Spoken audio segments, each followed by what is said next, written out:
Nós vamos falar sobre Gênesis 1, mas não vamos falar sobre todo o capítulo. Nós não temos tempo para falar sobre todo o capítulo, então vamos falar só sobre os 3 primeiros versículos de Gênesis 1. Gênesis 1, de 1 a 3 somente. Nós vamos dividir esse pequeno trecho em 3 partes. A primeira parte se chama a síntese da criação, está no versículo 1. A segunda parte se chama o cenário inicial da criação, está no versículo 2. E a terceira parte se chama a ferramenta da criação, está no versículo 3. Então são essas as 3 divisões que nós vamos seguir enquanto estudamos os 3 primeiros versículos de Gênesis. Antes de nós entrarmos no texto de Gênesis propriamente dito, eu quero apresentar aos irmãos algumas considerações prévias relacionadas a esse trecho e ao trecho maior em que esses 3 versículos estão inseridos. Esses 3 versículos, eles inauguram a Bíblia, é o início da Bíblia e é um relato que compõe a parte que trata de diversos inícios. A palavra Gênesis significa inícios. Trata das origens, portanto. E eu quero apontar algumas considerações que eu alistei relacionadas a esse pedaço aqui das Escrituras. E com a ajuda de Deus espero ao longo da exposição dos 3 versículos, espero desafiá-los, não somente lhes passar informações, as informações os irmãos podem ter em livros, os mais diversos, mas a minha súplica a Deus, sob a sua dependência, é que de alguma forma a vida dos irmãos seja, nesta noite, transformada profundamente, através desses 3 versículos que nós vamos estudar. Que o Senhor os visite com a sua luz e com a sua verdade, e transforme a vida de vocês. As considerações que eu quero apontar, para que os irmãos entrem juntos comigo nessa análise de Gênesis, são as seguintes. Em primeiro lugar, Gênesis capítulos 1 até o capítulo 12 é o alicerce de toda a Bíblia. Toda a base de tudo na Escritura está aqui, em Gênesis 1 a Gênesis 12. Se você remover da Bíblia Gênesis 1 a Gênesis 12, tudo o mais vai para o ralo. Tudo mais se perde. Tudo o mais desaba. O diabo não precisa atacar Gênesis 13 em diante. Se o diabo destruir Gênesis 1 a 12, ele destrói toda a Escritura. Nós não precisamos, para fazer um prédio cair de uma vez, nós não precisamos atacar suas janelas, suas paredes, seus telhados. Basta que ataquemos o alicerce do prédio, e todo o prédio ruirá. É por isso que os ataques do diabo contra as verdades bíblicas se concentram intensamente naquilo que é ensinado nos 12 primeiros capítulos de Gênesis. Se eles forem desacreditados e removidos, todo o cristianismo virá abaixo. Nesses capítulos temos a afirmação da existência de Deus. O texto começa dizendo: no princípio, Deus criou. O texto ensina a origem do universo, um dos temas mais atacados nas escolas, no contexto secular, em todas as esferas da sociedade, sempre, na TV, nas revistas, na literatura, em todo o tempo. A origem do universo, da perspectiva bíblica, é atacada continuamente, sem cessar. A criação do homem, isso é continuamente atacado, desde os primeiros momentos das crianças nas escolas, suas primeiras experiências acadêmicas, nessas suas primeiras experiências acadêmicas, elas se deparam com ataques a essa doutrina, a doutrina da criação do homem. A origem do casamento está nessa porção. E essa também é uma instituição continuamente atacada, sem dó, sempre. O casamento e a família, instituídos em Gênesis, são atacados. A existência do diabo, a origem do pecado, tudo isso aparece em Gênesis 1 a 12.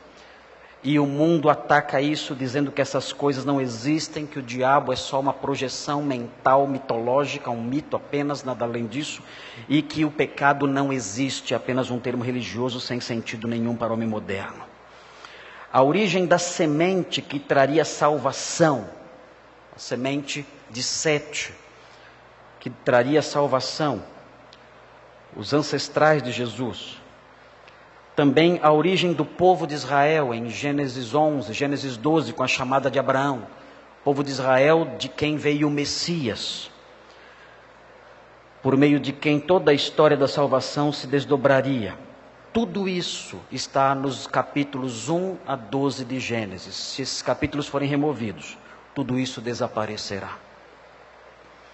Segundo lugar, uma segunda consideração importante acerca dessas coisas. A visão que nós temos sobre as origens define como consideramos o universo à nossa volta, quem nós somos e o modo como devemos viver. A questão da origem das coisas não é apenas uma questão teórica, irmãos, não é. A questão da origem das coisas se relaciona com o modo como nós vemos as coisas, e o modo como nós vemos a nós mesmos, e o modo como devemos viver. A concepção ateísta materialista, que é a concepção adotada no mundo todo à nossa volta, afirma que tudo surgiu do acaso. Houve uma explosão, os irmãos conhecem a hipótese da teoria do Big Bang. Houve uma explosão apenas, tudo surgiu do acaso, não havendo propósito em nada. Não há propósito em coisa alguma. Isso inclui você. Isso inclui a sua vida. Não há propósito em nada daquilo que existe. Isso faz com que o universo se torne apenas uma terra de ninguém, que o homem deve explorar ao máximo. Daí as crises ecológicas. Isso aqui é uma terra de ninguém, não temos responsabilidade nenhuma em relação a nada, estamos aqui por acaso, num universo que existe por acaso, e o nosso objetivo aqui, se é que podemos chamar assim, esse objetivo não passa de apenas o desejo ou o objetivo de explorar o que está à nossa volta, arrancar do mundo tudo que o mundo tem, o máximo que pudermos, enquanto pudermos.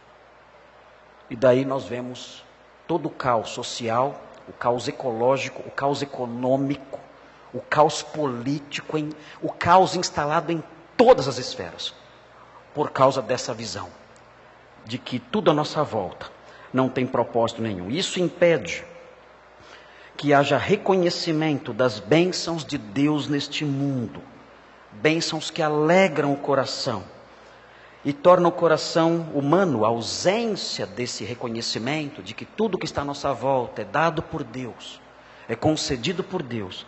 Isso torna o coração humano frio, indiferente e ainda mais infeliz do que já é. O homem moderno não agradece a Deus pela chuva.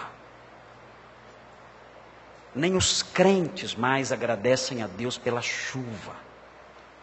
O homem moderno não agradece a Deus pela colheita, pelo sol, pelo vento, pelas estrelas. O homem moderno não louva a Deus pela sua criação, expressão da sua bondade e providência. Nesse aspecto é interessante olhar o texto de Atos 14, porque a perspectiva apostólica sobre a criação é esquecida por nós, foi esquecida por nós, e isso torna o nosso coração gelado diante daquilo que Deus criou. O universo se torna frio para nós, e ele não devia ser frio para nós. O universo deveria ser para nós um espetáculo. O universo deveria ser para nós a causa de fazer o nosso coração pulsar mais forte, o nosso sangue ferver nas nossas veias. Mas o universo para nós é frio. Nós não temos a perspectiva bíblica e apostólica do universo, e não temos isso porque a nossa mente é atulhada continuamente, desde a nossa infância, ela é atulhada com mentiras que dizem que tudo que é ao nosso redor é meramente fruto do acaso, um aglomerado de matéria que deu certo. Atos, no capítulo 14, vejam esse texto, que texto curioso, e como nós devemos desenvolver essa visão na nossa vida, para que olhemos para o universo de forma diferente, e desfrutemos da felicidade substancial, não completa, é claro, a felicidade completa não mora aqui, mas uma felicidade substancial, alegre, ao vivermos, ao olharmos ao nosso redor e vermos as expressões da bondade e do cuidado de Deus e da sua providência. Atos 14, versículo 12, o texto diz assim: a Barnabé chamavam Júpiter e a Paulo Mercúrio, porque era este o principal portador da palavra. Estavam chamando Paulo e Barnabé pelo nome de deuses, porque eles haviam curado um aleijado na cidade de Listra, na Galácia, onde hoje é a Turquia, na parte centro-sul da Turquia. E eles então, tendo curado aquele homem, o texto diz que eles passaram a ser reverenciados como deuses, como Júpiter e como Mercúrio. Versículo 13, o sacerdote de Júpiter, cujo templo estava em frente da cidade, trazendo para junto das portas touros e grinaldas, queria sacrificar juntamente com as multidões. Porém, ouvindo isto, os apóstolos Barnabé e Paulo, rasgando as suas vestes, era um sinal de indignação extrema, saltaram para o meio da multidão, clamando: senhores, por que fazeis isto? Nós também somos homens como vós, sujeitos aos mesmos sentimentos, e vos anunciamos o Evangelho para que destas coisas vãs vos convertais ao Deus vivo. Notem a concepção que os apóstolos tinham acerca de si. Eles dizem: nós somos homens como vós, sujeitos aos mesmos sentimentos. Porque eles têm uma visão tão adequada sobre si, tão humilde sobre si? Porque eles estão pensando em algo que vão dizer agora, daqui a pouco.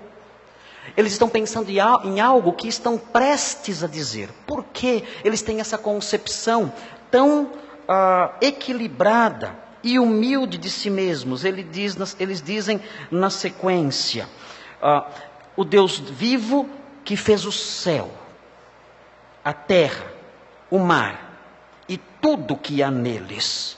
Por isso eles têm a visão adequada de si. Há um Deus nos céus. Nós somos homens apenas, não somos deuses.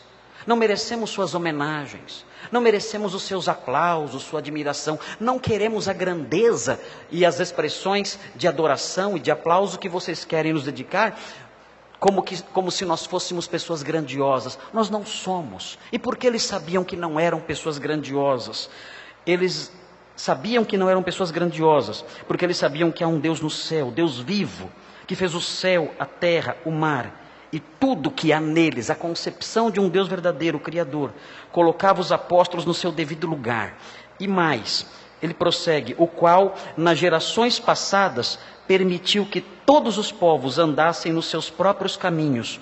Contudo, não se deixou ficar sem testemunho de si mesmo, fazendo bem, dando-vos do céu chuvas e estações frutíferas, enchendo o vosso coração de fartura e de alegria.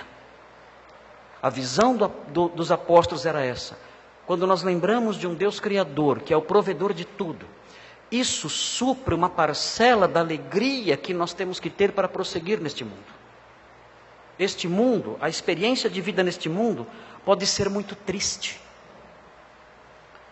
E eventualmente ela é muito triste. Nós temos problemas pessoais que nos esmagam.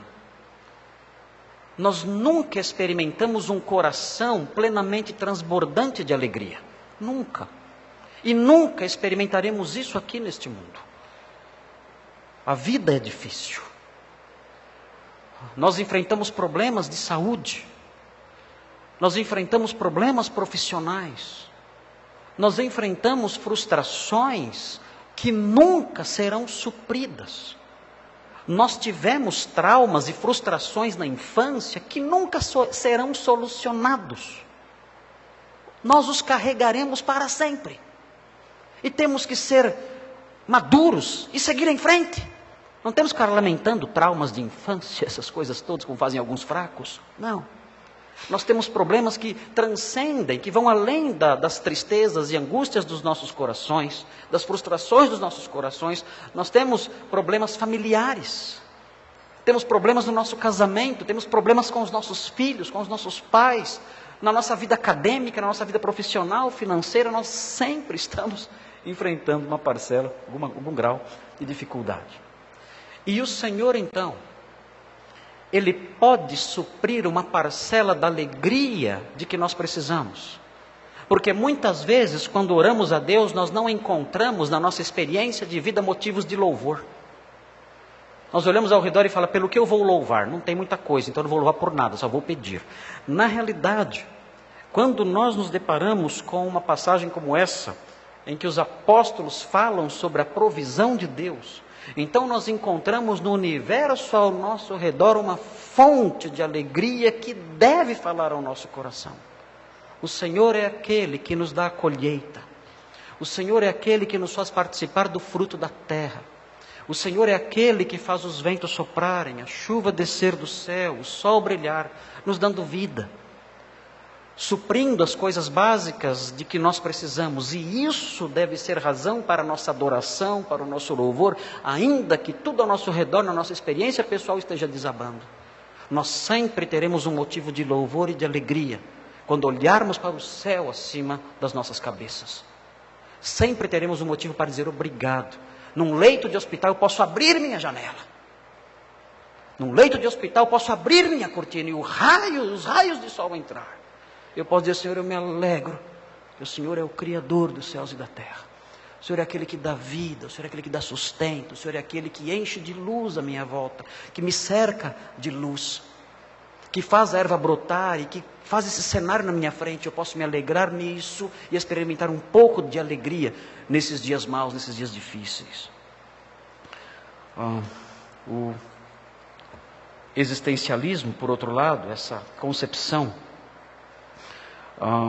de que o Senhor é o Criador, faz com que surja a rejeição, de que o Senhor é o Criador, faz com que surja no mundo moderno uma filosofia de vida, que é uma filosofia que controla o caminhar de cada um, e que nós chamamos, os filósofos, os profissionais da área do pensamento, eles chamam de existencialismo. O existencialismo é a filosofia de vida dominante no mundo moderno. Há várias formas de existencialismo, mas basicamente o existencialismo diz o seguinte: nós fomos jogados aqui neste mundo, fomos lançados aqui, e não há um propósito para nós, nenhum propósito, nada. Jean-Paul Sartre, grande filósofo existencialista, se é que há algum grande filósofo existencialista, pelo menos bastante conhecido, ele disse o seguinte: nós não temos propósitos na vida. Não há um propósito para a nossa existência. Ele diz, o que tem propósito é uma máquina. Uma máquina existe com um propósito. Um liquidificador existe com um propósito. Um automóvel existe com um propósito. O propósito é algo próprio do mundo das máquinas. Os seres humanos não têm propósito para existir. O que fazer então? Eles têm que desfrutar da vida. E então surge o filho feio do existencialismo. Todos os filhos do existencialismo são feios, todos. Mas o mais feio deles, o filho mais feio do existencialismo, e é o que mais domina o mundo, é o hedonismo. O existencialismo hedonista diz o seguinte: olha, já que estamos aqui para simplesmente viver, cada um como quiser, então vamos buscar o prazer. Todas as formas de prazer, sempre e continuamente. A nossa vida então terá um propósito. Já que não tem nenhum, nós criaremos um. E esse propósito será o prazer. Nós vamos nos entregar a todas as formas de prazer, arrancar deste mundo o que Ele puder nos dar, porque depois nós vamos apenas apodrecer, só e nada mais. A alma é, na realidade, o resultado de um processo evolutivo. A alma é o pensamento, a alma é a mente, a alma é a consciência, e ela morre com o corpo, e tudo se apodrece e se acaba para sempre. Aproveite agora, o máximo que você puder, arranque o que você puder desta vida. Na semana passada, eu estava assistindo o finzinho do Fantástico. Fantástico é, na realidade, um programa doutrinador. O Fantástico, ele quer nos ensinar doutrinas específicas. Não se engane, não é apenas um programa de jornalismo, de reportagens. Não seja ingênuo, não seja tolo, seja astuto como as serpentes, simples como as pombas, mas astuto como as serpentes. O Fantástico, esse programa da Globo que há anos e anos vem aí se apresentando, né, na televisão, esse programa é um programa predominantemente, intensamente doutrinador, filosófico. Ele escolhe as mensagens que quer passar e transmite mensagens, geralmente mensagens que atacam Gênesis 1 a 12. Talvez um dos programas que mais ataca Gênesis 1 a 12 seja o Fantástico. Anos, décadas, atacando Gênesis 1 a 12. A sociedade está, esse lixo que está aí à nossa volta, por causa desse tipo de mentalidade que é enfiada goela abaixo na nossa população há décadas, ininterruptamente. Tem gente aqui que nasceu debaixo dessas influências todas que nós temos aí presentes em programas como esse. E eu vi uma entrevista do Oscar Schmidt, que foi campeão de basquete, alguns anos atrás aí, ficou famoso. E ele teve, vocês sabem, o Oscar, ele teve um problema de saúde, um tumor maligno na cabeça. Ele foi operado, depois o tumor voltou. E ele então deu ali o seu testemunho de como ele enfrentou a doença, ele falando ali a forma como ele passou por essa experiência, tem passado por essa experiência. E ele termina a sua fala dizendo o seguinte: olha, aproveite ao máximo a vida, porque depois que acabar, acabou. E terminou a entrevista dele assim: depois que acabar, acabou. O que esse homem ensinou? Ele ensinou nada mais, nada menos, numa linguagem popular e simples e comum, ele ensinou o que nós chamamos de existencialismo hedonista. Foi isso que ele ensinou para todos os jovens do nosso país, para todos os casais do nosso país, para todos os idosos do nosso país. Temos visto muitos idosos acordando agora para o existencialismo hedonista. Pessoas de 60, 70 anos dizendo: peraí, o que eu estou fazendo? Eu tenho 70 anos, falta pouco, eu não aproveitei tudo. O que eu estou fazendo aqui? Deixa eu correr para o cabeleireiro, deixa eu fazer uma plástica, deixa eu fazer alguma coisa, deixa eu cair na gandaia. Mas vovó? Não, que vovó? Que vovó? Eu vou aproveitar. Agora estou começando a perceber. Eu não tinha atinado para essas coisas. E então saltam nessa direção. Casais olham um para o outro, casados há longos 3 anos. casados há longos 5 anos, na melhor das hipóteses, olham um para o outro e falam: o quê? O que eu estou fazendo aqui? Crianças chorando, eu vou gastar minha vida aqui? Com essas crianças berrando na minha orelha? Na frente dessa pia? Trabalhando como um cavalo para sustentar aquela família? Não. Eu aprendi a lição do Oscar, o grande vencedor, que vence, que ganha medalhas e que enfrenta doenças. A figura do homem vitorioso. Aprendi com ele. Eu vou aproveitar a vida, porque quando acabar, acabou. É cada um por si. Tchau, esposa. Tchau, filhinhos. Tchau, netinhos. Eu vou para a balada. E vai. Não importa a idade. 14 ou 80 anos. O existencialismo hedonista domina. Por quê? Deus não existe. Não há propósito. Tudo ao redor não tem sentido. Aproveite ao máximo a sua vida. Essa concepção tira a dignidade do homem e tira a base da moral. Se Deus não existe, não há certo nem errado. O errado não existe. O certo é o que você acha que é certo. Você faz o que quer. A ética desaparece. A base para o direito e para a moral cai por terra. E cada um vive como bem entende. Outro fator que eu quero destacar é que a concepção que nós temos das origens é sempre uma questão de fé. Sempre. Alguns vão dizer: o criacionismo, a visão que vê Deus como criador, se baseia na fé. Mas o evolucionismo e a teoria da explosão se baseia na ciência. Isso é uma imensa piada. Isso é uma imensa estupidez, sem tamanho, desmedida. Não há como medir o tamanho dessa estupidez, não tem jeito. Por quê? Muito simples.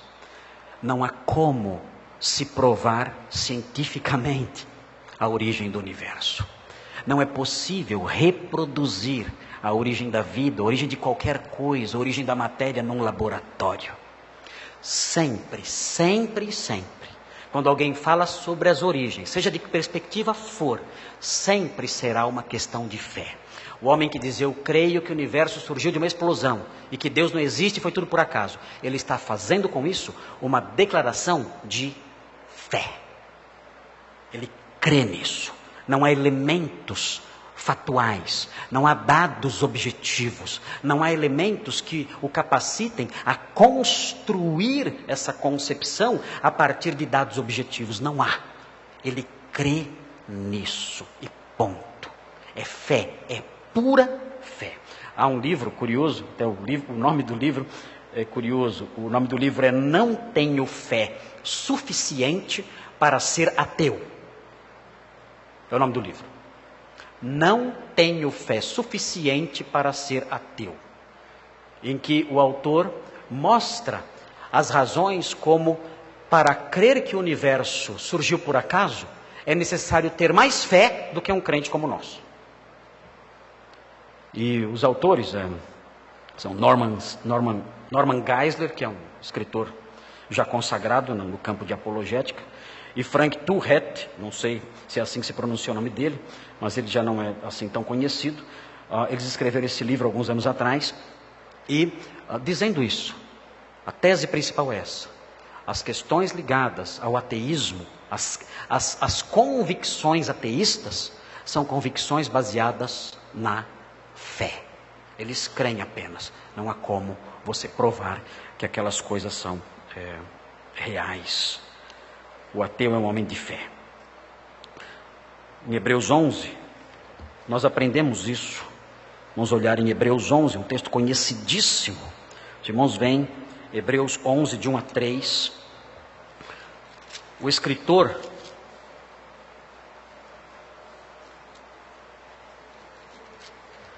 diz o seguinte: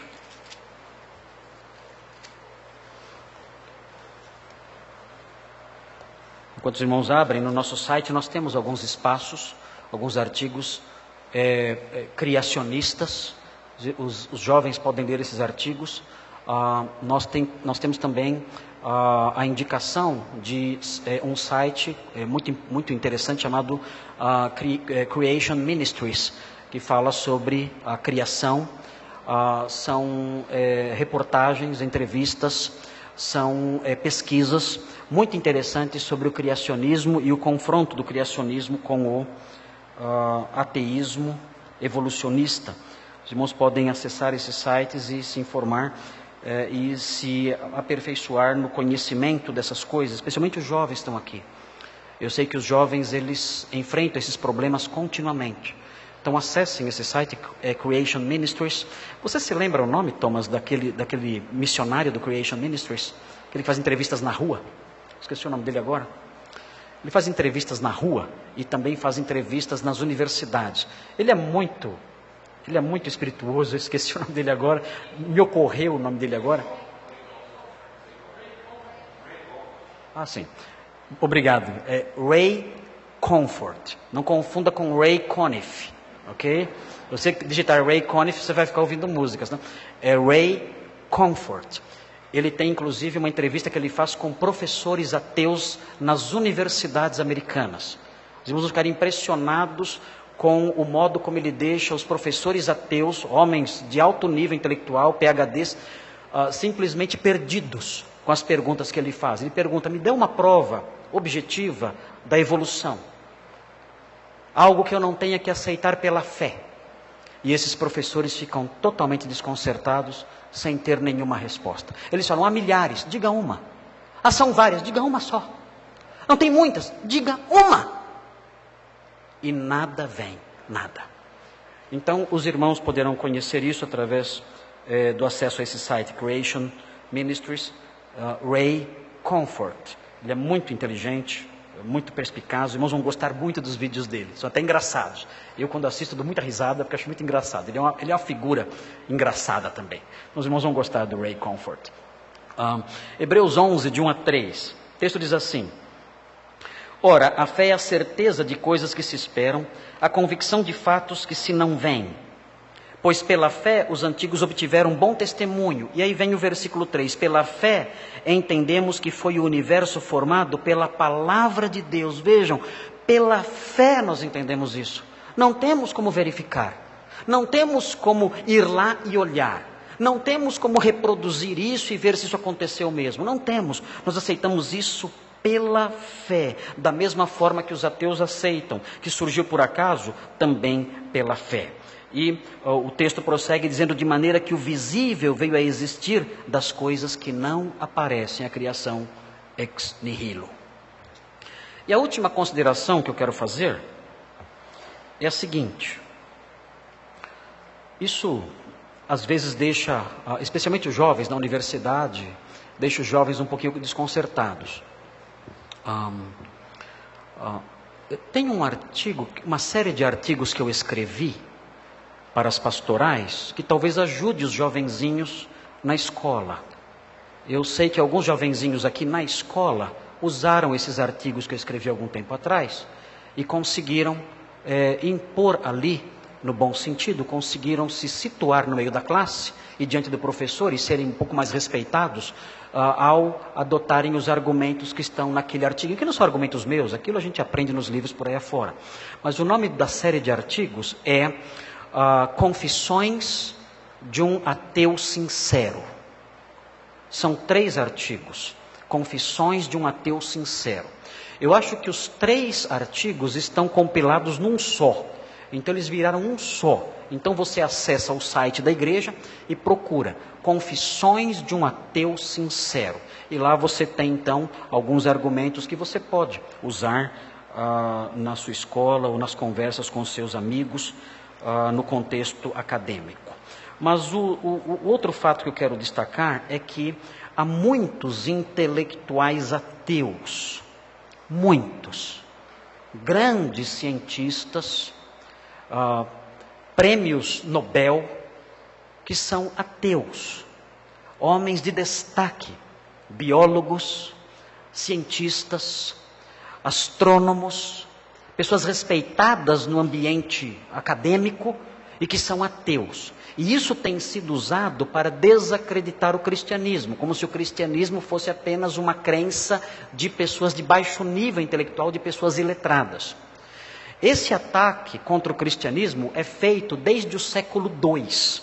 Desde o século II, os grandes filósofos diziam: como eu posso abandonar os ensinos de um Sócrates? Como eu posso abandonar os ensinos de um Platão? Homens que são respeitados no mundo inteiro por causa da sua profundidade de pensamento, e seguir os ensinamentos de pescadores galileus. Como eu posso abandonar a religião dos meus mestres, da academia, e seguir os ensinamentos da minha empregada doméstica, que é cristã? Não há cabimento nisso. Então esse ataque sempre foi feito na igreja antiga, na igreja do século II, na igreja do século III, sempre dizendo: o cristianismo é uma religião de ignorantes. O cristianismo é uma religião de pessoas iletradas, de pessoas tolas, pessoas despreparadas. E isso não é verdade. Existem muitos cientistas, homens de alto nível intelectual, de alto nível acadêmico, que defendem a fé criacionista. Nem sempre são crentes, mas dizem: existe alguém que planejou tudo isso. Eu não sei se é o Deus cristão, não sei quem é, mas há algo além disso que nós vemos, de modo que eu creio que há uma mente por trás disso tudo. São aqueles que propõem a teoria do design inteligente, do desenho inteligente, dizendo que o universo teve uma origem numa mente pensante, num designer, num planejador, em alguém que fez um projeto e executou esse projeto. A minha filha do meio, a Helena, ela faz um curso de design de interiores. E eu falei para ela: se eu fosse você, eu faria uma camiseta para o seu curso, escrito assim: Deus também é um designer. Uma camisa bem humilde, né? Essa. Jesus é advogado, sabemos, Jesus é médico. Deus é um designer. Eu posso me orgulhar da minha profissão, porque Deus é um designer. Mas, além da realidade de que há muitos intelectuais que creem na existência de um Deus, uma coisa é certa: esses intelectuais não são a maioria. E por que eles não são a maioria?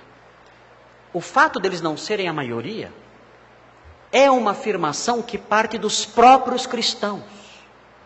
Não é uma acusação dos inimigos do cristianismo. O fato dos grandes intelectuais abraçarem a fé, de grandes intelectuais crerem no Evangelho, nas verdades bíblicas, e esses grandes intelectuais serem a minoria, os que abraçam essa fé, isso é afirmado pelos próprios crentes. E os crentes mostram razões teológicas para isso. Não é uma acusação dos inimigos, é uma afirmação nossa.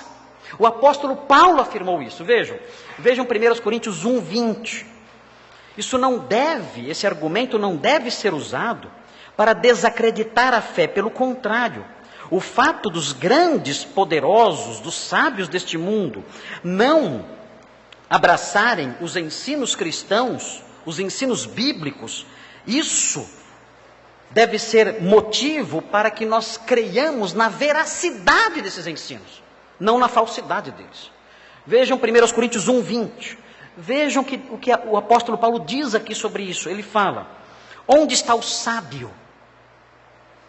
Hoje ele diria: onde está o cientista, o grande filósofo, o intelectual? Onde está o escriba? Aqui mais uma vez, o estudioso. Onde o inquiridor deste século, aquele que levanta grandes questões, que sai em busca de grandes respostas, propondo teorias profundas. Onde estão essas pessoas? E aí ele responde: porventura, não tornou Deus louca a sabedoria do mundo? O texto diz que a sabedoria desses grandes homens, prêmios Nobel que vemos por aí, com o alfabeto inteiro na frente do nome, Você vê lá o nome da pessoa escrito na frente THD, PHD e mais um monte de letras, vai até o alfabeto inteiro na frente do nome. E o texto diz: Deus tornou a sabedoria desses homens loucura. Deus humilhou essas pessoas, fez com que a mente deles produzisse tolices. Eles dizem tolices imensas, sendo grandes pensadores, produzem grandes atrocidades intelectuais, produzem grandes tolices em seus trabalhos. Deus fez isso. Por quê? Deus fez isso para humilhar a sabedoria do mundo. Deus quer humilhar a sabedoria do mundo. E por que Ele faz isso? Vejam o versículo 26, vejam, observem. Versículo 26. Irmãos, reparai, pois, na vossa vocação, visto que não foram chamados muitos sábios segundo a carne, nem muitos poderosos, nem muitos de nobre nascimento, não foram chamados para a fé. Pelo contrário, Deus escolheu as coisas, entre aspas, aqui Paulo sendo irônico, Deus escolheu as coisas loucas. Já te chamaram de louco? O mundo já chamou você de louco? Já? Deus escolheu você. Deus escolheu você. Partindo da boca do mundo, isso é um grande elogio. A bênção isso. Se o mundo disser você é louco, louve a Deus de todo o seu coração. Isso é um presente de Deus sem tamanho. O mundo me considera louco. Se o mundo me considerasse sábio, eu estaria perdido. Mas o mundo me considera louco. Fala de novo. Fala de novo. Louco. Glória a Deus.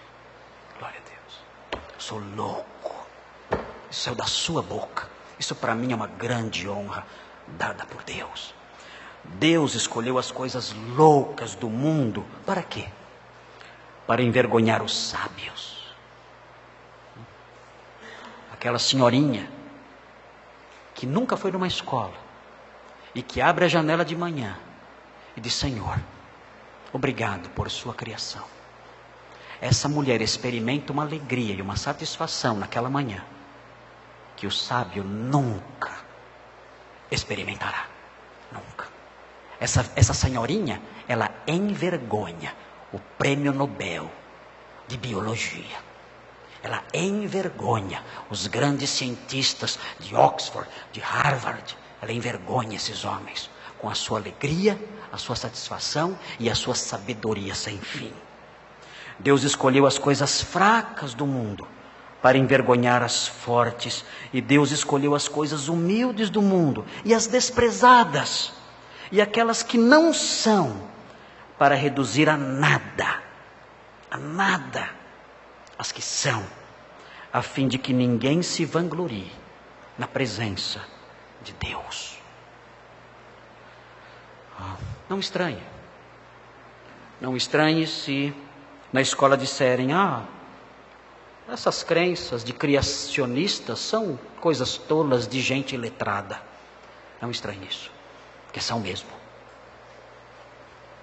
Predominantemente crenças de gente iletrada. Diga amém, é verdade. E há uma razão para isso.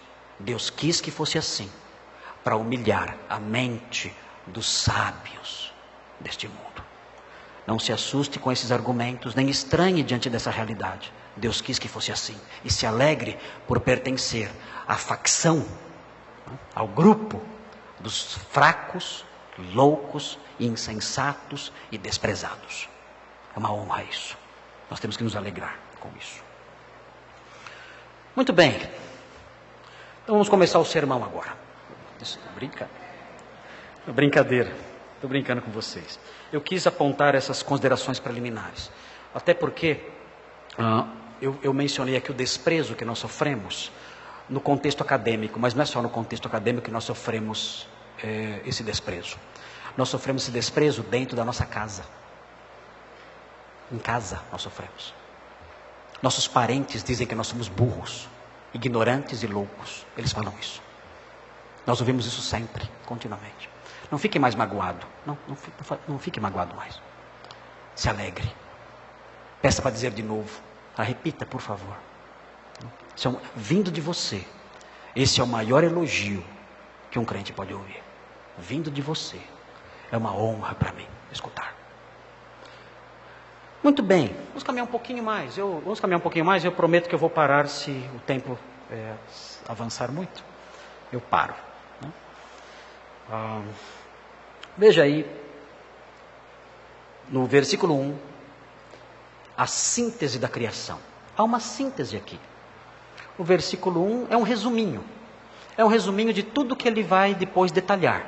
De tudo que Moisés depois vai detalhar. Ele diz assim, no comecinho, no versículo 1 aí, a síntese da criação. Ele diz, no princípio. Reshit, a palavra princípio, reshit, essa palavra sugere não somente um início, mas essa palavra no Antigo Testamento, de acordo com os comentaristas, os estudiosos do Antigo Testamento, né, pessoas como o pastor Thomas, né, um dos loucos deste mundo, né, estudiosos que se debruçam sobre o texto hebraico, essas pessoas dizem que a palavra princípio, muitas vezes, é muito comum no Antigo Testamento, a palavra princípio, ela aparecer associada à palavra fim. Princípio e fim. Ela sempre, ou eventualmente, ou nem sempre nem eventualmente, mas com certa constância, ela aparece associada à palavra fim. Então, quando Moisés diz aqui, no princípio, ele faz com que na mente do leitor do Antigo Testamento surja a ideia de algo que teve um começo e algo que vai ter um fim. No começo. Começo? Sim. Então vai ter um fim? Sim. Então aqui, na primeira palavrinha da Bíblia, é a primeira palavrinha mesmo, né, pastor Thomas? Porque a expressão é uma expressão em que a preposição, ela está anexada à palavra princípio, é bereshit. Be é no, bereshit. Então, a primeira palavra, a palavra no princípio, essa palavrinha, ela tem uma conotação não só relacionada ao passado, ela tem uma conotação relacionada à escatologia, ao futuro. Há um princípio? Há. Então há um fim? Sim. Então, quando nós começamos a ler a Bíblia, nós já temos a nossa mente injetada com o conceito de que esse mundo que se inicia aqui, esse mundo terminará um dia.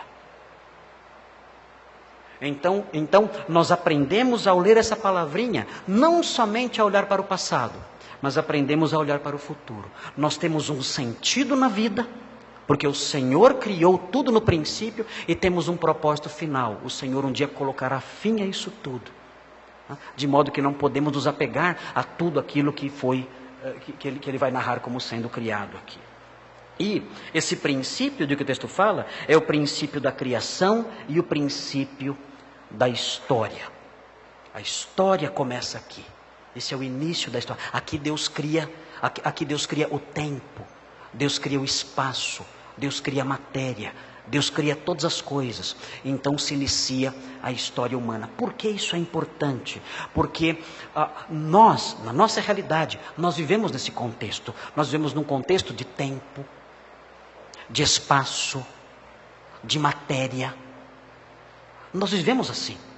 O que então esse versículo mostra? Esse versículo mostra Deus criando essas coisas e participando delas. Ou seja, é possível, vivendo dentro do tempo, vivendo dentro do espaço, vivendo rodeado da matéria, é possível conhecer esse Deus. Porque Ele se faz presente. Ele se revela através dessa sua criação. E na sua criação é possível conhecer a Deus. No princípio criou Deus os céus e a terra. Ele participa disso tudo. Ele é acessível a quem vive no céu. Ele é acessível a quem vive na terra. Ele é o Criador, presente, atuante nesse ambiente de tempo, espaço e matéria. O texto diz, no princípio criou Deus. A palavra que Moisés usa aqui é a palavra Elohim. Elohim é uma palavra muito conhecida, até por nós, que não falamos hebraico, essa palavra é conhecida. Mas a palavra Elohim, ela tem uma curiosidade. A palavra Elohim, ela está no plural. O sufixo in é um sufixo que faz o papel do nosso S. Quando nós queremos construir o plural, o que nós fazemos com os substantivos? Nós colocamos um S no final. Na maior parte das vezes é assim que funciona. Eu tenho casa, se eu quiser falar no plural, eu coloco um S no final e fica casas. Na maior parte das vezes. No hebraico, quando eu quero tornar algo plural, eu acrescento o sufixo in.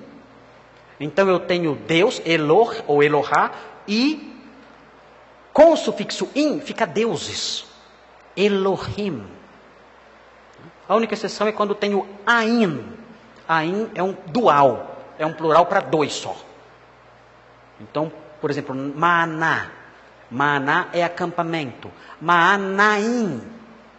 São dois acampamentos. Aí é um plural dual. Mas o in é um plural comum. E aparece aqui então essa palavra, Deus no plural. Ficaria então, no princípio, criou, o verbo está no singular, deuses. No princípio, criou deuses. Não faz sentido isso? Nós sabemos que a Bíblia é monoteísta. Só há um Deus. Então, por que a palavra aparece no plural? E então, os estudiosos da gramática hebraica, os estudiosos da língua hebraica, dizem que há um fenômeno na língua, um modo de usar a língua que é chamado de plural majestático. O que é o plural majestático? Quando o escritor quer atribuir grandeza, em vez de ele falar ão, ele fala in.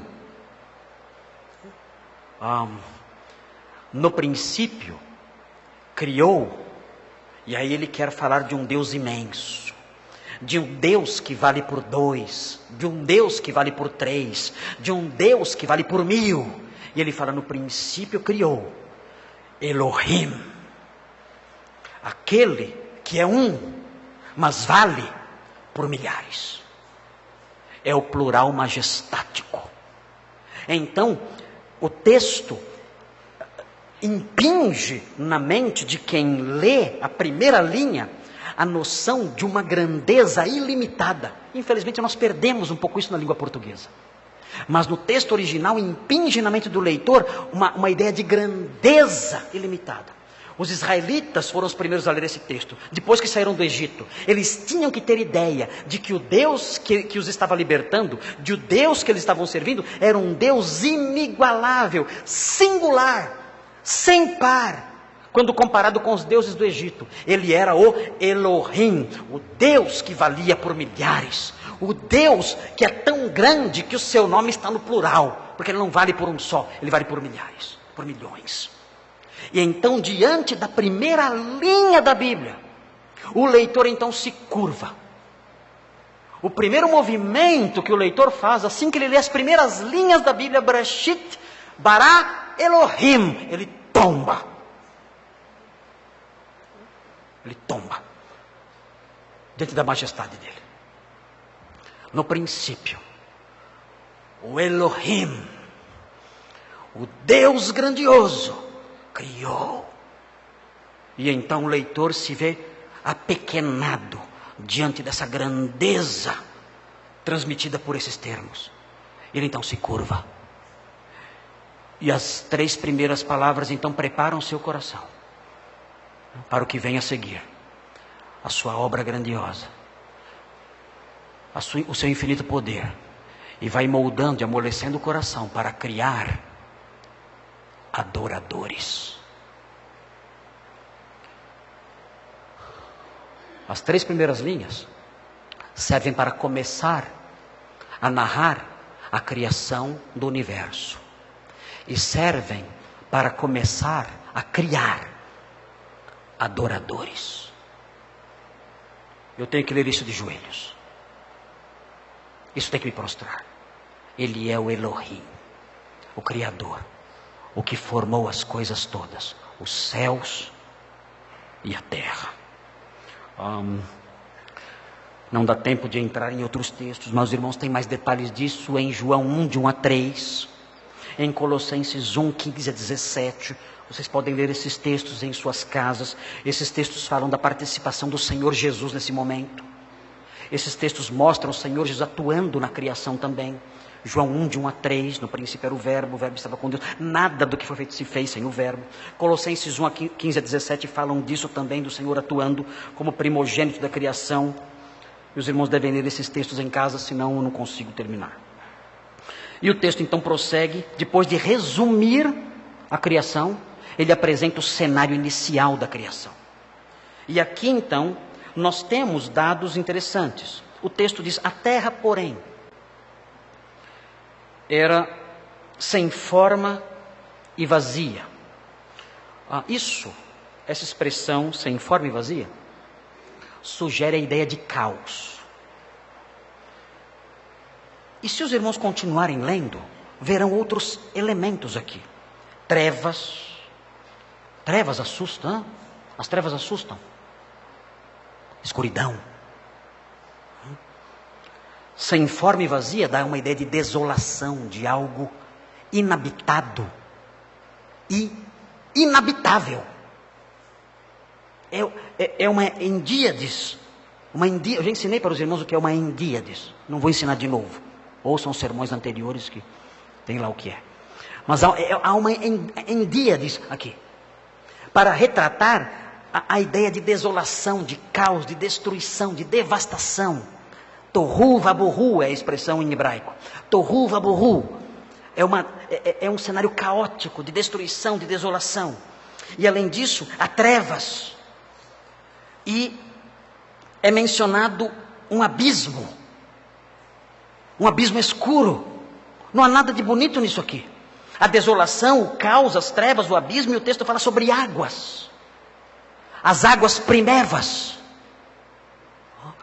É um cenário feio. É um cenário caótico. É um cenário que evoca a ideia de juízo, de castigo. Se os irmãos olharem, não temos tempo agora, o texto de Jeremias 4, 23, os irmãos vão encontrar a mesma expressão, sem forma e vazia, descrevendo a visão de Jeremias acerca da destruição de Judá.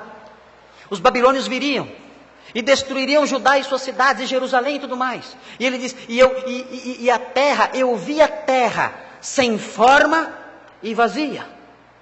Caos completo. O juízo de Deus. Os irmãos veem expressões semelhantes em Isaías 45, 18. A desolação, o caos. Deus não criando a terra para ser um caos, uma desolação completa. Por causa disso, por causa desse cenário que é pintado no versículo 2, muitos teólogos dizem que há uma brecha, ou um intervalo, seria a melhor forma de traduzir a expressão que é usada pelos teólogos de língua inglesa, que falam que há um intervalo, uma gap entre o versículo 1 e o versículo 2. Eles dizem o seguinte, que Deus criou os céus e a terra no versículo 2, dizem, a terra se tornou. Eles traduzem o verbo hebraico hayá, verbo ser, como tornar-se. A terra se tornou um caos. E aí então os teólogos que ensinam isso, são teólogos ortodoxos, normais, dizem o que fez a terra se tornar um caos? O que fez surgir as trevas, o abismo, as águas assustadoras, ferozes, ali naquele oceano primevo, horrível, no meio da escuridão, do abismo e do caos. Então eles dizem, olha, nós vamos entrar no campo da teologia especulativa agora. Nós vemos que no capítulo 3 aparece a figura de Satanás, mas o texto não diz quando foi que Satanás caiu. Então é possível que haja um intervalo entre o versículo 1 e o versículo 2. E Satanás caiu em algum ponto entre o versículo 1 e o versículo 2. E então, por causa do pecado dele, a terra se tornou devastada. Então, a leitura seria assim: no princípio criou Deus os céus e a terra, tudo bonitinho. Aí veio o intervalo. Aí o diabo caiu, se rebelou e caiu. E por causa disso então, a terra se tornou uma grande desolação. Essa teoria é muito comum, a teoria do intervalo. Mas ela não tem lá muito crédito, até porque o verbo usado aqui e a expressão porém, que aparece no versículo 2, da ideia de continuidade na narrativa, e o verbo ser, que aparece aqui, dificilmente pode ser traduzido como tornou-se. Daí a dificuldade com a teoria da brecha. Eu comecei a ler um livro recentemente. O nome do livro é Silmarillion. Silmarillion. É um livro de J.R.R. Tolkien. E esse livro trata do início da criação do universo de J.R.R. Tolkien, do Senhor dos Anéis. Eu sou apaixonado pelos livros de Tolkien, já li todos eles. Leio, fico emocionado, eu torço pelo Frodo. Torço pelo Frodo, eu sou fã dos hobbits.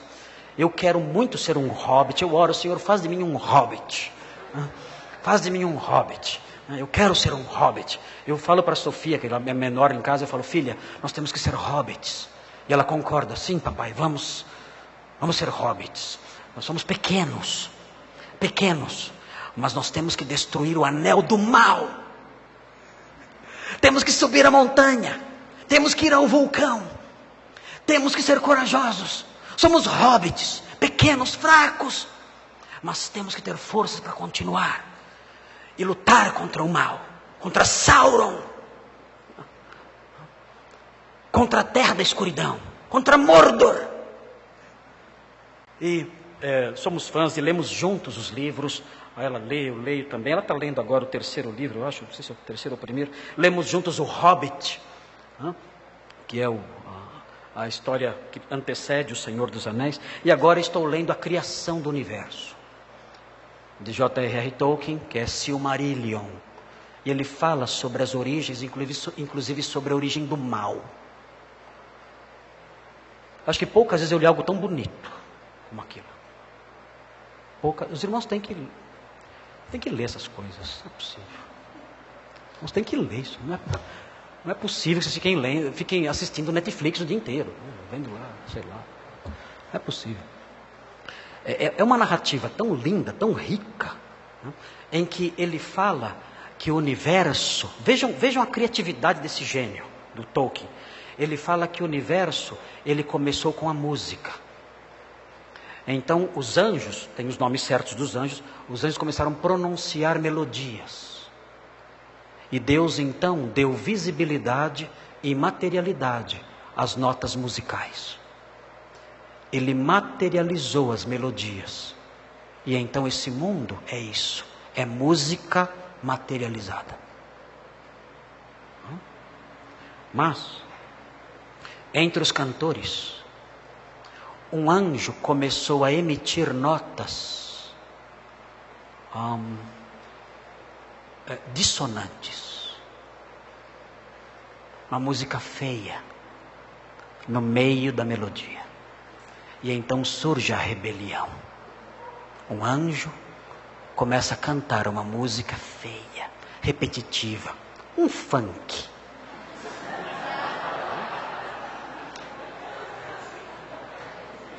Aí que surgiu o funk na Terra-média. E então surge o mal. E ele prossegue na sua narrativa, explicando a origem dessas coisas todas. Os irmãos vão gostar. Mas essa concepção do Tolkien, ela faz lembrar um pouquinho essa visão da teoria do intervalo, da brecha. Ela recorda um pouco essa concepção. Mas eu confesso, eu tenho um certo desconforto com essa teoria, porque eu acho que ela não se ajusta. Não sei o que o pastor Thomas pensa sobre isso, a gente nunca falou muito sobre isso, mas o pastor Thomas, que é a autoridade em hebraico e Antigo Testamento aqui da igreja, nós nunca falamos sobre a teoria do intervalo. Você não aceita essa teoria também. Então acho que estamos em harmonia nisso aí. Na realidade, tudo indica que o que acontece é que Gênesis 2 mostra o início da obra. É como se Deus fosse construir uma casa chamada universo. Aqui nós temos no versículo 2 o material. Já foram num canteiro de obras, Carlos Guandalini, que mexe com essas coisas. Outros irmãos aqui que já mexeram com construção, eu já me cansei de mexer com construção. Já foram num canteiro de obras? O que você vê num canteiro de obras? Tudo sem forma e vazio. Trevas sobre a face do abismo. E as águas primevas jorrando por ali. Nos barris imundos. É o que você vê. É um caos total. Mas o que acontece com o tempo? Havendo todo aquele material ali, sem forma e vazio, aquela devastação total, você chega a um caos completo. Quem faz reforma dentro de casa sabe o que é isso. É uma devastação completa, passamos por isso aqui na igreja. Mas depois, o que acontece? Deus vai colocando ordem nas coisas. No caso, os construtores vão colocando ordem nas coisas. E vão dando forma a toda aquela matéria, todo aquele material que chegou. É o que nós temos aqui. A terra era sem forma e vazia. Deus criou toda a matéria, mas ela era disforme. E então Deus começa a atuar nela. E aí vem uma expressão interessante. Nós temos aqui a primeira expressão ligada à doutrina do Espírito Santo na Bíblia. Sempre que as pessoas vão estudar a pessoa do Espírito Santo, as pessoas correm para o Novo Testamento, para 1 Coríntios 12, para 1 Coríntios 14, e vão estudar a pneumatologia lá, ou Atos 2, Atos 8, Atos 10, Atos 19, para estudar a pneumatologia lá. Você quer aprender sobre o Espírito Santo? O começo é aqui. O que o Espírito Santo faz? O texto diz que ele pairava por sobre as águas. A figura lembra uma águia pairando sobre as águas. Mas essa figura de uma águia pairando sobre as águas não deve nos enganar. Porque não podemos pensar no Espírito Santo no contexto da criação, simplesmente inerte, observando tudo.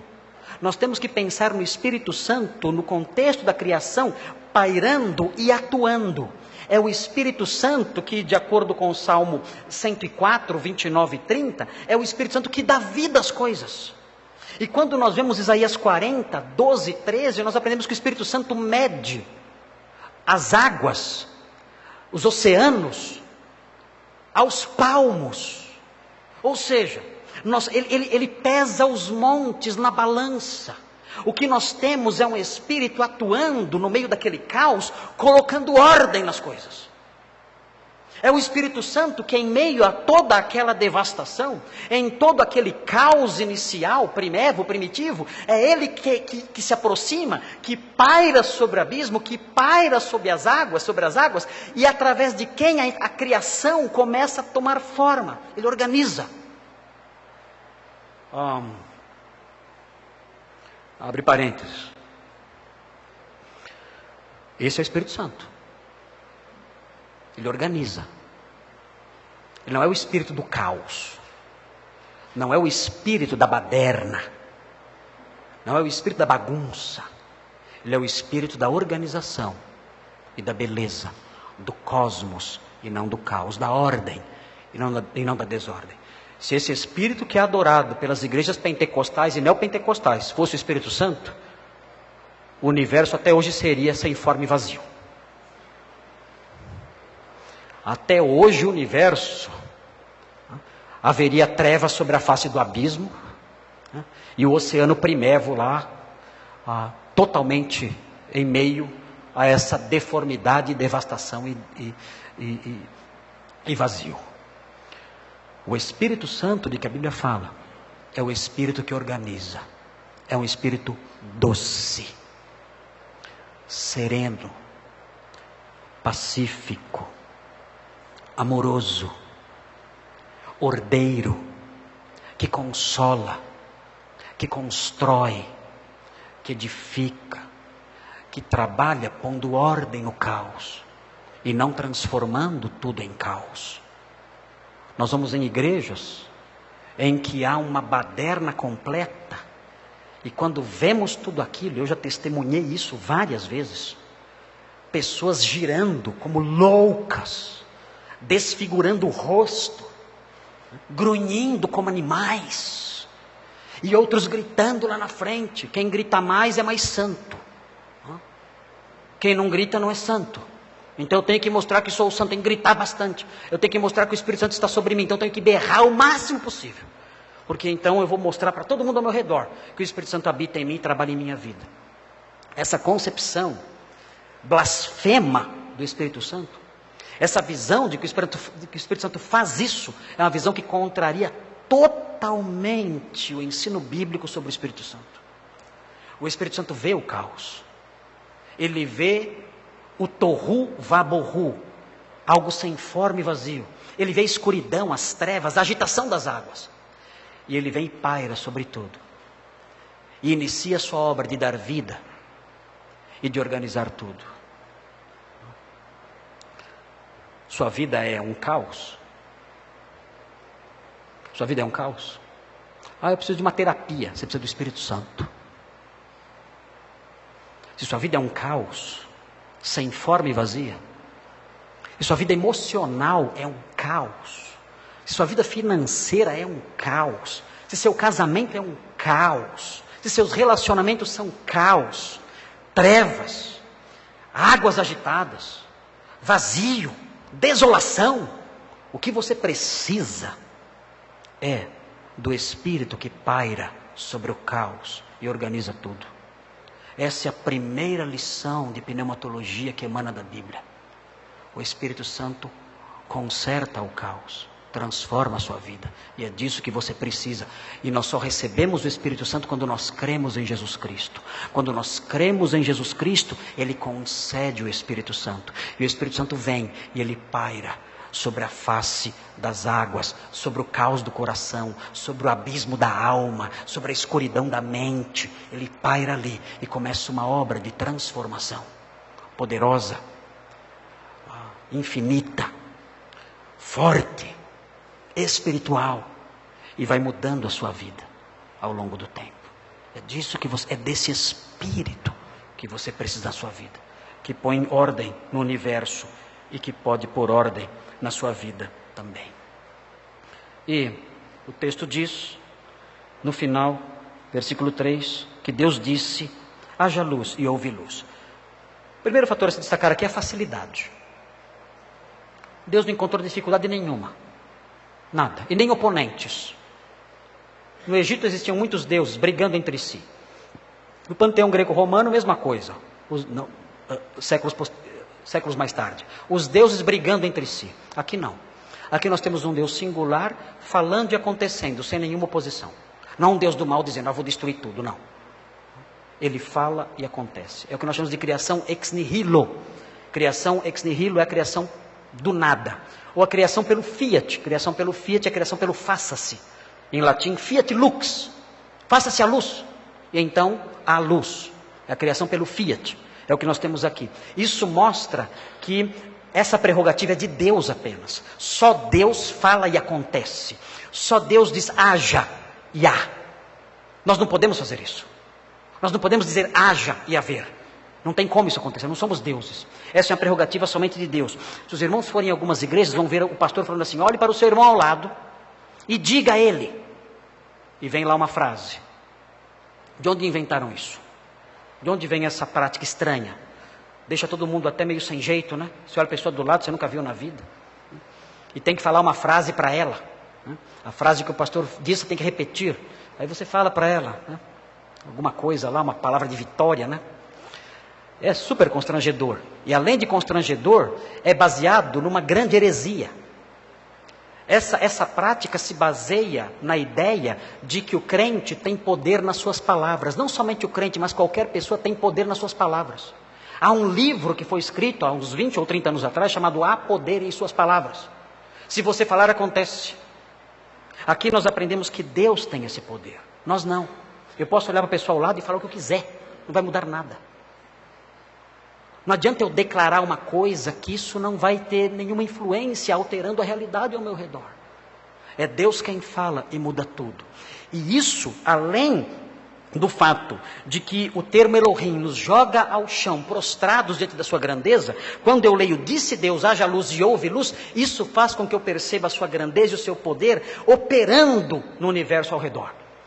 E isso faz com que a minha vida de oração tome um novo impulso. Porque eu sei que eu posso pedir e Deus simplesmente falar. E tudo mudar. Veja, a situação que você vive hoje. Não sei os contornos de cada vida aqui. Mas para o Senhor mudar a situação em que você se encontra, Ele não precisa fazer esforço nenhum. Absolutamente nenhum. Basta Ele dizer: haja, e haverá.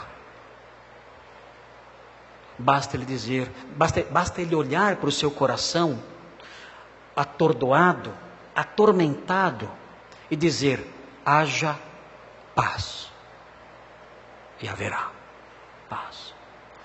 Basta Ele olhar para a sua família e dizer: haja salvação, e haverá.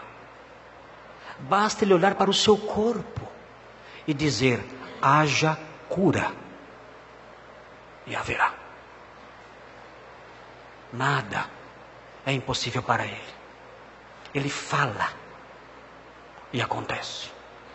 E isso dá à nossa oração mais vigor, mais força, mais fé. Quando nós oramos, nós podemos dizer: Senhor, o Senhor fez os céus e a terra. Faça, construa a paz na minha casa. O Senhor abriu o mar vermelho. Abra o caminho da alegria para a minha família, para o meu coração. Quando eu estava no hospital, sempre falo do hospital. Vai ficando velho, doente, só falo de hospital. Como é que eu orava? Orava a Deus dizendo: Senhor, a sua palavra fala que o Senhor teceu o meu interior. O Senhor fez o meu interior. O Senhor fez. Teceu. O Senhor não quer consertar agora, não? Se foi tão fácil fazer, que dificuldade há em consertar? Conserta para mim. Os médicos não sabem consertar. Eu não sei consertar. Mas o Senhor fez. Conserta. E algumas noites na minha casa, quando a Simone dormia, as crianças dormiam, eu levantava as minhas mãos. Tinha um pouco de medo de levantar as mãos, porque tinha medo de Deus puxar. Estava tão ruim, por isso eu não vou levantar muito, vou levantar um pouquinho. Não vai que Ele puxa, né? Então, eu levantar um pouquinho a mão. E Senhor, eu te busco. O Senhor que constrói universos. O Senhor que constrói estrelas. O Senhor que constrói mares. O Senhor que constrói tudo que há. Eu te busco. Olha, minhas mãos. Elas estão vazias. Eu não tenho nada. Elas estão vazias. E o Senhor construiu as estrelas, os céus. Eu estou aqui no meio da escuridão, no meio do silêncio, enquanto minha família dorme na madrugada. Eu estou aqui sozinho. O Senhor que constrói universos, vem, vem, Senhor, e reconstrói minha saúde, por favor. Eu não tenho mais ninguém. Eu só tenho o Senhor, mais ninguém. Socorro, olha, socorro, vem, vem, diga, haja saúde, diga. Eu aguardo a sua voz doce, aguardo a sua voz poderosa dizendo: haja, porque eu sei que se o Senhor disser haja, haverá. Diga, Senhor, por sua graça, salva-me, ajuda-me, eu te aguardo, vem. E o Deus Criador ouve, e vem, e toca, e fala, haja, e nos refaz, e nos conserta, e nos transforma, e nos ajuda a continuar. Esse é o nosso Deus. Esses são os desdobramentos da teologia da criação. Os ateus não têm isso. Por isso nós, os loucos, os confundimos e os envergonhamos com a nossa esperança, com a nossa fé, com a nossa confiança e com a nossa paz nesse Deus que faz estrelas, que coloca ordem no caos, que fez os céus e a terra. Eu tinha mais para falar, mas vou cansar vocês. Semana que vem eu continuo falando sobre isso. Vamos orar?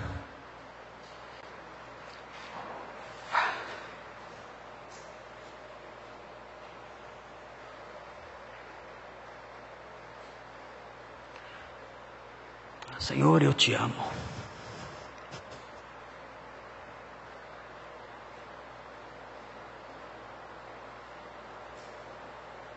Senhor, eu te amo. E eu lamento de todo o meu coração, porque eu não te amo mais. Perdoa, Senhor. Eu quero ser seu amigo. Quero andar com o Senhor. Quero ser como Enoque, quero ser como Noé. Quero andar com o Senhor. Não quero ligar para as vozes do mundo. Não quero ligar para a lama que me cerca. Quero andar com o Senhor. Quero ser seu amigo. Quero lhe contar meus segredos. Quero abrir meu coração e derramá-lo diante do Senhor. Quero derramar diante do Senhor as minhas lágrimas, minhas tristezas, temores e frustrações. Quero ser seu confidente.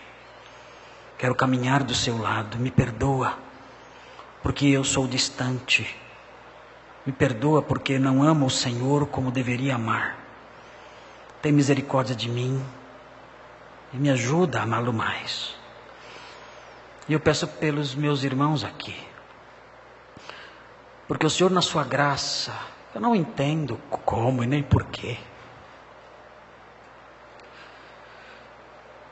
o Senhor me confiou a nobre tarefa de alimentar esse povo aqui e tantos outros. Eu não entendo como nem porquê. Justo eu, o pior dos pastores, o pior dos pecadores, justo eu, o mais incapaz, que não sabe falar. Ó Senhor, obrigado, porque o Senhor me confiou essa tarefa. E perdoa-me por não realizá-la com excelência. Mas eu quero pedir que o Senhor tenha misericórdia desse povo que me escuta, aqui neste salão, ou em suas casas, ou nas gravações que serão ouvidas depois. Que o Senhor tenha misericórdia de todas as pessoas, e que elas, apesar de mim, apesar da imperfeição do mensageiro, elas possam ter o seu coração incendiado por um amor intenso pelo Deus Criador. E que esse amor intenso seja mesclado de uma fé inabalável. A fé inabalável num Deus que diz e as coisas acontecem. Num Deus que criou a luz, que fez os céus e a terra, que organizou os mares, que é Senhor da criação, que tem poder em suas palavras, e Ele só tem poder assim. Que os irmãos aqui, os ouvintes em toda parte, descansem nesse Deus grandioso que o Senhor é. Se prostrem diante do Senhor e amem ao Senhor de todo o seu coração. O Senhor que, em meio a essa majestade sem fim, um dia enviou seu Filho para sujar os pés nas poeiras, nas estradas poeirentas deste mundo, para nos aproximar do Senhor. Ó Deus, ajuda-nos sim a amá-lo, por isso ainda mais. Pedimos essas bênçãos em nome de Jesus. Amém.